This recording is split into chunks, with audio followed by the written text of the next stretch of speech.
عمران صاحب اپنے محلے میں ایک معزز اور کامیاب شخص کے طور پر جانے جاتے تھے۔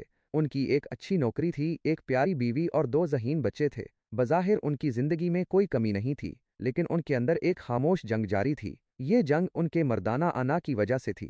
عمران صاحب کو ہمیشہ یہ سکھایا گیا تھا کہ مرد مضبوط ہوتے ہیں، انہیں کبھی اپنی کمزوری نہیں دکھانی چاہیے اور نہ ہی کسی سے مدد مانگنی چاہیے۔ یہ تصور ان کے دل و دماغ میں اس قدر راسخ ہو چکا تھا کہ جب ان کی کمپنی میں کچھ مالی مسائل کی وجہ سے ان پر کام کا بوجھ بڑھ گیا اور وہ شدید دباؤ کا شکار رہنے لگے تو انہوں نے کسی سے اس بارے میں بات کرنے کی ہمت نہیں کی۔ راتوں کی نیند اڑ گئی تھی، بھوک مر گئی تھی اور ہر وقت ایک انجانی اداسی ان کے دل پر چھائی رہتی تھی۔ دفتر میں ان کی کارکردگی گرتی جا رہی تھی اور گھر پر وہ پہلے جیسے خوش مزاج نہیں رہے تھے۔ ان کی بیوی سارہ نے ان میں آئی ہوئی تبدیلی کو محسوس کیا اور کئی بار وجہ پوچھنے کی کوشش کی، لیکن عمران صاحب ہر بار بات ٹال گئے۔ ان کا آنا انہیں یہ اجازت نہیں دے رہا تھا کہ وہ اپنی پریشانی کا اعتراف کریں۔ انہیں ڈر تھا کہ اگر انہوں نے اپنی کمزوری ظاہر کی تو لوگ انہیں کمزور سمجھیں گے۔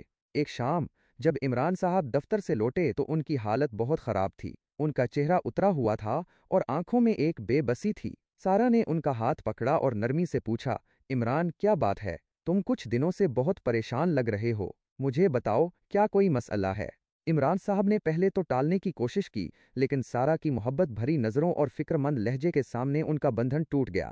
ان کی آنکھوں سے آنسو جاری ہو گئے۔ ایک طویل عرصے کے بعد ان کے دل کا بوجھ ہلکا ہوا۔ انہوں نے سارہ کو اپنی نوکری کے دباؤ اور اپنی اندرونی کیفیت کے بارے میں سب کچھ بتایا۔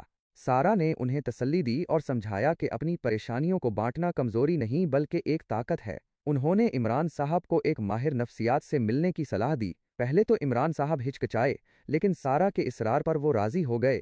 ماہر نفسیات سے بات کرنے کے بعد عمران صاحب کو احساس ہوا کہ ڈپریشن ایک حقیقی بیماری ہے اور اس کا علاج ممکن ہے۔ انہوں نے باقاعدگی سے اپنی تھراپی جاری رکھی اور دوائیں بھی لیں۔ دھیرے دھیرے ان کی حالت بہتر ہونے لگی۔ انہوں نے سیکھا کہ اپنی تکلیف کا اظہار کرنا اور مدد مانگنا کوئی شرم کی بات نہیں ہے۔ عمران صاحب کی کہانی ایک سبق ہے کہ مردانہ انا بعض اوقات کس قدر نقصان دہ ثابت ہو سکتا ہے۔ اپنی پریشانیوں کو چھپانے اور مدد نہ مانگنے سے ڈپریشن جیسی سنگین بیماری جنم لے سکتی ہے۔ ضرورت اس بات کی ہے کہ ہم اپنی روایات کے اس پہلو پر نظر ثانی کریں جہاں مردوں کو اپنی کمزوریوں کے اظہار سے روکا جاتا ہے۔